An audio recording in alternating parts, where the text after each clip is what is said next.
Hello বন্ধুরা, আশা করি সকলে ভালো আছেন। ফুটন্ত গরম জলের ভেতরে ময়দার লেচি দিয়ে অসাধারণ টেস্টি একটা রেসিপি বানানো যায়। বাজার থেকে কিনতে গেলে কিন্তু অনেক খরচ পড়ে যাবে, আর বাড়িতেই বানিয়ে ফেলতে পারবেন এই সাধারণ রেসিপিটা। বন্ধুরা, রেসিপিটা আপনারা শেষ পর্যন্ত দেখুন, আশা করি আপনাদের খুবই ভালো লাগবে। আমি এক বাটি দুধ নিয়ে নিয়েছি একটা বোলের ভেতরে।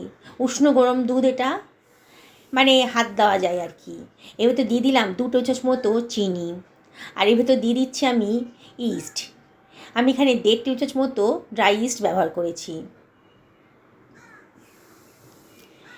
এবারে এর ভেতরে আমি দিয়ে দিচ্ছি 2 টেবিল চামচ মতো সাদা তেল, দিয়ে এর ভেতরে দিয়ে দিলাম 1/4 টেবিল চামচ মতো লবণ। এবার সব কিছু আমি ভালো করে মিশিয়ে নিচ্ছি। খুব ভালো করে মেশাতে হবে। দেখুন, আমি খুব ভালো করে এটাকে মিশিয়ে নিলাম। এর ভিতর দিয়ে দিচ্ছি 2 বাটি পরিমাণ ময়দা। আমি ময়দা দিয়েই বানাচ্ছি, আপনার ইচ্ছে করলে এটা আটা দিয়েও বানাতে পারেন। এবারে আমি সব কিছু ভালো করে মিশিয়ে নিচ্ছি। দেখুন, একটা হুইস্কের সাহায্যে আমি খুব ভালো করে এটা মিশিয়ে নিলাম। আমি আর এক্সট্রা জল টল কিছু দিইনি, এইভাবে খুব ভালো করে এটাকে মাখিয়ে নিচ্ছি।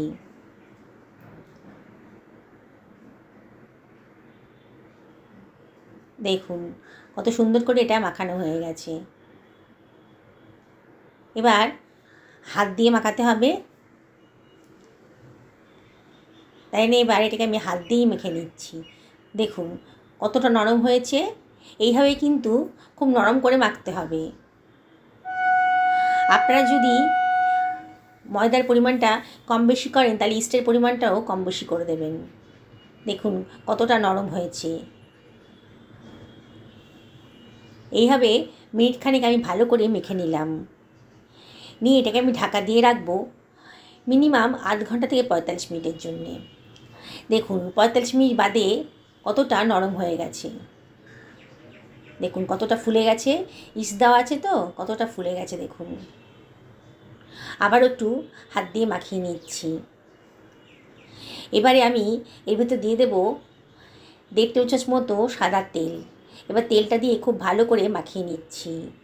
যত ভালো করে মাখাবেন ততই নরম তুলতুলে রেসিপিটা তৈরি হবে। আবারও হাত দিয়ে ভালো করে একটু ঠেসে ঠেসে মেখে নিচ্ছি। আবারও আমি ঢাকা দিয়ে রাখবো মিনিট 15-এর জন্যে। আমি একটা পেঁয়াজ নিয়ে নিয়েছি, পেঁয়াজের খোসাটা আমি ছাড়িয়ে নিচ্ছি। এবারে আমি পেঁয়াজের ওপরে সাদা অংশটা কেটে দিলাম, কেটে পেঁয়াজটাকে আমি কুচু কুচু করে কেটে নিচ্ছি। বন্ধুরা, অল্প খরচের ভেতরে দারুণ রেসিপি একটা তৈরি হতে চলেছে। আমার পেঁয়াজটা কুচু করে কাটা হয়ে গেছে। আমি এবার টমেটোটাকেও কুচু কুচু করে কেটে নিচ্ছি।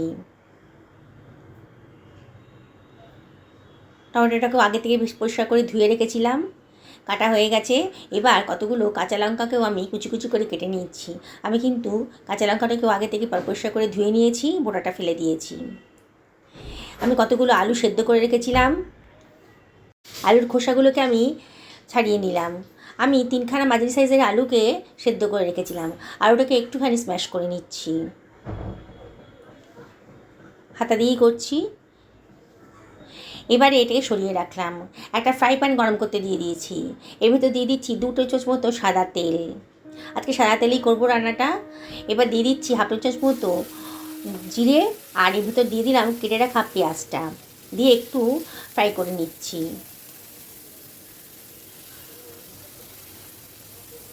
পেঁয়াজের কালারটা একটু চেঞ্জ হয়ে গেছে দেখুন। এর ভিতরে আমি দিয়ে দিচ্ছি কতগুলো কারি পাতা, ফ্রেশ কারি পাতা ধুয়ে দিয়ে দিলাম। খুব সুন্দর একটা ফ্লেভার আসবে কারি পাতার জন্যে। আপনাদের কাছে কারি পাতা না থাকলে ধনে পাতাও দিতে পারেন। এবারে দিয়ে দিচ্ছি কেটে রাখা টমেটো কুচিটা,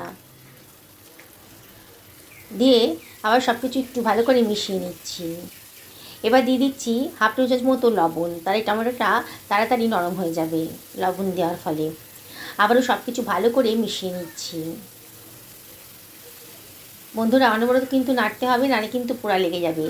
1/4 টেবিল চামচ মতো হলুদের গুঁড়ো আর 1/2 টেবিল চামচ মতো লঙ্কার গুঁড়োও দিয়ে দিলাম, আর দিয়ে দিলাম 1/2 টেবিল চামচ মতো জিরের গুঁড়ো, দিয়ে সব কিছু আবারও ভালো করে মিশিয়ে নিচ্ছি।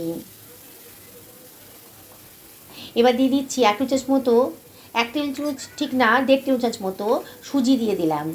সুজি যা বাইন্ডিংসের কাজ করবে আর খেতেও কিন্তু সুন্দর লাগবে। বুঝতেই পারছেন আমি একটা পুর বানাচ্ছি। দেখুন সুজিটা কিন্তু বেশ ভালো করে ভাজা হয়ে গেছে। এবার দিয়ে দিলাম স্ম্যাশ করে রাখা আলুটা। আলুটা দিয়ে আবার সব কিছু ভালো করে মিশিয়ে নিচ্ছি। অনবরত কিন্তু নাড়তে হবে। বন্ধুরা, রেসিপিটা বানানো কিন্তু খুবই সোজা। একবার যদি দেখেন না, বিগিনার্সরা খুব সহজেই এটা বানিয়ে ফেলতে পারবেন। দেখুন ময়দাটা যদি মাখা থাকে তাহলে কিন্তু 10 মিনিটের মধ্যেই আপনি এই রেসিপিটা তৈরি করে ফেলতে পারবেন। এর ভিতরে দিয়ে দিলাম কেটে রাখা কাঁচা লঙ্কা কুচি আর একটুখানি আমচুর পাউডার আর একটুখানি বিট নুন। বিট নুনটা দিলে পরে কিন্তু দারুণ সুন্দর একটা টেস্ট আসবে। সব কিছু আবারও খুব ভালো করে মিশিয়ে নিচ্ছি। দেখুন খুব ভালো করে পুরটা তৈরি হয়ে গেছে আর পুরটা যথেষ্ট শুকিয়েও গেছে একদম।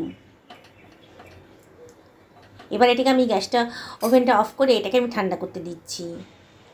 একটু নাড়াচাড়া করে একটু ঠান্ডা করে নেবো পুরটাকে। এখনও বেশ গরম আছে। দেখুন এটা এবার ঠান্ডা হয়ে গেছে। এবার হাত দিয়ে একটুখানি মেখে নিচ্ছি। নিয়ে আমি এবার ছোটো ছোটো লেচির আকারে কেটে নিচ্ছি। লেচিগুলো করা থাকলে পরে আমার পুর ভরতে খুব সুবিধা হবে। সমস্ত লেচিগুলো আমি করে ফেললাম। এটাকে এবার সরিয়ে রাখছি। আমার ময়দার মাখাটা কিন্তু অনেকক্ষণ হয়ে গেছে। আবারও একটুখানি মেখে নিচ্ছি ঢাকাটা তুলে। দেখুন কতটা নরম হয়েছে আর একটা সেটও হয়ে গেছে কিন্তু। এবারে এর ভেতরে আমি দিয়ে দিচ্ছি একটুখানি শুকনো ময়দা। এতটা নরম হাতে জড়িয়ে যাচ্ছিল, একটু শুকনো ময়দা দিয়ে আবারও একটু মেখে নিচ্ছি। এবার কিচেন টপের ওপরে একটুখানি ঠেসে ঠেসে মেখে নিতে হবে। যত ভালো করে মাখবেন বন্ধুরা ততটাই কিন্তু সুন্দরভাবে ফুলো ফুলো নরম নরম রেসিপিটা তৈরি হয়ে যাবে। দেখুন আমি একটু লম্বাটে আকারে করে দিচ্ছি। এবারে আমি ছুরি দিয়ে পিসগুলো কেটে নেব, তাহলে পিসগুলো সম পরিমাণে হবে।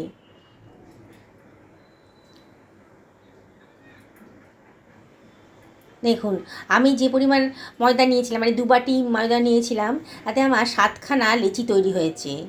লেচিগুলো খুব বেশি বড়ও করিনি, খুব বেশি ছোটও করিনি। দেখুন খুব নরম তুলতুলে লেচিগুলো তৈরি হয়ে গেছে। এইবারে আমি হাত দিয়ে একটু গোল গোল করে পাকিয়ে নিচ্ছি লেচিগুলোকে। দিয়ে মাঝখানে একটুখানি গর্ত করে এটা বাটির মতো তৈরি করে নিলাম। নিয়ে এর ভেতরে আমি পুরটা ভরে দিচ্ছি। আলুর যে পুরটা বানিয়েছিলাম সেটা ভরে দিলাম। দিয়ে মুখটাকে ভালো করে সাইড দিয়ে সিল করে দিচ্ছি। দেখুন কীভাবে বানাচ্ছি। খুব ভালো করে সিলটা করে দিতে হবে যাতে পুরটা বেরিয়ে না যায়। এবার আলতো হাতে এগুলোকে বলের মতো করে একটুখানি চ্যাপ্টা করে দেবো। দেখুন এইভাবে আমি তৈরি করছি। আমি এটাকে একটু ময়দা ছড়িয়ে রেখেছি একটা পাত্রের উপর, তারপরে এটাকে বসিয়ে রাখছি যাতে লেগে না যায়। আমি আরেকটাও বানিয়ে দেখাচ্ছি আপনাদেরকে। বানানোটা কত সোজা।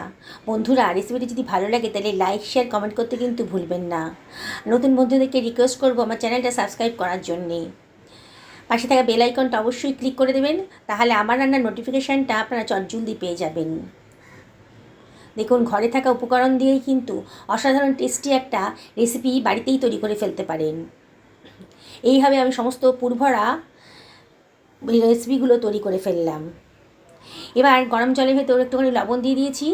জলটা বেশ ফুটতে আরম্ভ করেছে। জলটা কিন্তু টকবগিয়ে ফুটতে দিতে হবে। দেখুন জলটা একবারে টকবক করে ফুটতে আরম্ভ করেছি যখন, তখন আমি ময়দার লেচিগুলো এর ভেতরে দিয়ে দিচ্ছি। একটু টাইম রেখে রেখে দেবেন, একটার সঙ্গে আর একটা গ্যাপ রেখে দেবেন, একসঙ্গে সব করে দিয়ে দেবেন না, তাহলে একটা গায়ে একটা লেগে যাবে। একটা দিয়ে একটুখানি ওয়েট করে আর একটা দেবেন। আর জলটা যেন একেবারেই ফুটন্ত হয়।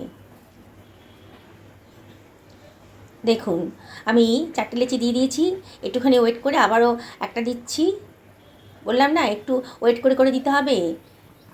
এইভাবে আমি 7খানা লেচিই কিন্তু দিয়ে দিচ্ছি। আমার কড়াইটা বেশ বড়ই আছে, 7খানা লেচি এঁটে গেছে। দেখুন আমার ময়দার লেচিগুলো কিন্তু বেশ ফুলে ভেসে উঠেছে। দেখুন আমি কিন্তু গ্যাসের ফ্লেমটা হাইতেই রেখেছি। দেখছেন বন্ধুরা কত সহজেই অসাধারণ টেস্টি একটা রেসিপি। অবাক হয়ে যাবেন রেসিপিটা যখন তৈরি হয়ে যাবে, ভাবতেই পারবেন না যে কী তৈরি হতে চলেছে আজকে। আমি ওপর নিচে উল্টে পাল্টে করে দিচ্ছি। দিয়ে এগুলোকে ভালো করে সেদ্ধ করে নেব। 5 থেকে 6 মিনিট হাই ফ্লেমে এগুলোকে সব সেদ্ধ করে নিয়েছি। তারপরে জল ঝরিয়ে একটা স্ট্যান্ডার্ড দিয়ে এটাকে আমি তুলে একটা অন্য পাত্রের ভেতর রেখে দিচ্ছি। দেখুন বন্ধুরা কতটা ফুলে গেছে।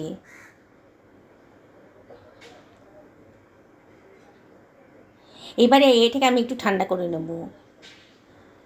দেখুন একটু ঠান্ডা করে নিচ্ছি। এবার এগুলোকে ফ্রাই প্যানে আমি এখানে 2 টেবিল চামচ মতো সাদা তেল গরম করতে দিয়ে দিয়েছি। ফ্রাই প্যানটা গরম হয়ে যাওয়ার পর তেলটা দেবেন, দিয়ে তেলটাও বেশ গরম হয়ে গেছে। এইবারে আমি নাস্তাগুলোকে এর উপর ছেড়ে দিচ্ছি গরম তেলের ভেতরে। আমার ফ্রাই প্যানটা যেরকম সাইজের তাতে 5টার বেশি কিন্তু আটবে না। আমি 5টাই দিয়ে দিলাম, দিয়ে এগুলোকে একটু ফ্রাই করে নেব। আমি এবার ওপর থেকে একটুখানি অয়েল ব্রাশ করে দিচ্ছি।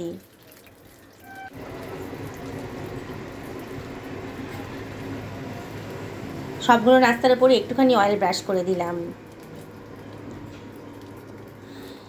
এবারে ওপর থেকে একটু ছড়িয়ে দিচ্ছি গোলমরিচের গুঁড়ো। দেখতেও ভালো লাগবে আর খেতেও খুব সুস্বাদু হবে। আর ওপর থেকে দিয়ে দিলাম একটু সাদা তিল, দেখতেও ভালো লাগবে।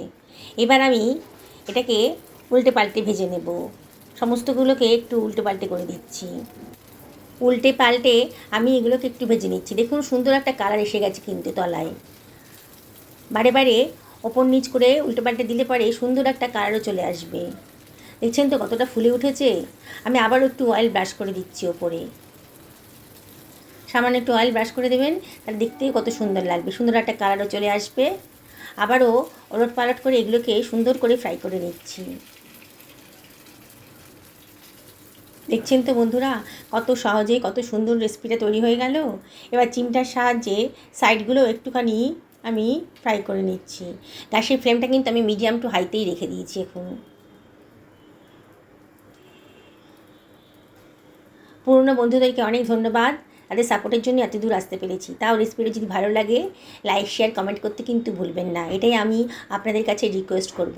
দেখুন আমি তেল থেকে সবগুলোকে তুলে নিয়েছি। 5টা নাস্তা ভাজার পরেও কিন্তু আমার কতটা তেল রয়ে গেছে, দেখেছেন তো? কোনো অয়েলের প্রয়োজনই হয়নি এটা ভাজার জন্যে, সেদ্ধ করে নিয়েছি না। এবার বাকি দুটো ছিল যে সেগুলোকে আমি দিয়ে দিচ্ছি। আবারও ওপর থেকে একটু অয়েল ব্রাশ করে দেবো, আবারও একটু গোলমরিচের গুঁড়ো আর একটুখানি সাদা তিল ওপর থেকে ছড়িয়ে দিচ্ছি। বুঝতেই পারছেন বন্ধুরা আমি কী বানাচ্ছি আজকে। দেখুন আমার তৈরি হয়ে গেছে। আমি আজকে বাড়িতেই পাউরুটি বানিয়ে নিলাম, নরম তুলতুলে, কত কম খরচের ভেতর দেখুন কতটা নরম হয়েছে। দেখুন পাউরুটিটা পুর ভরা পাউরুটি, এটা খেতে গেলে কোনো তরকারির প্রয়োজনই হবে না। দেখুন ভেতরে তরকারিটাও রয়েছে। দেখুন কত সুন্দর পাউরুটিটা, নরম তুলতুলে পাউরুটিটা তৈরি হয়ে গেল। কেউ বিশ্বাসই করতে পারবে না যেটা বাড়িতে বানিয়েছেন, সবাই ভাববে এটা কোনো দোকান থেকে কেনা হয়েছে। আমি আপনাদেরকে রিকোয়েস্ট করব একদিন অবশ্যই আমার মতন করে বানান। সকলে ভালো থাকুন এই কামনা করে আজকে ভিডিওটা এখানে শেষ করলাম। নমস্কার।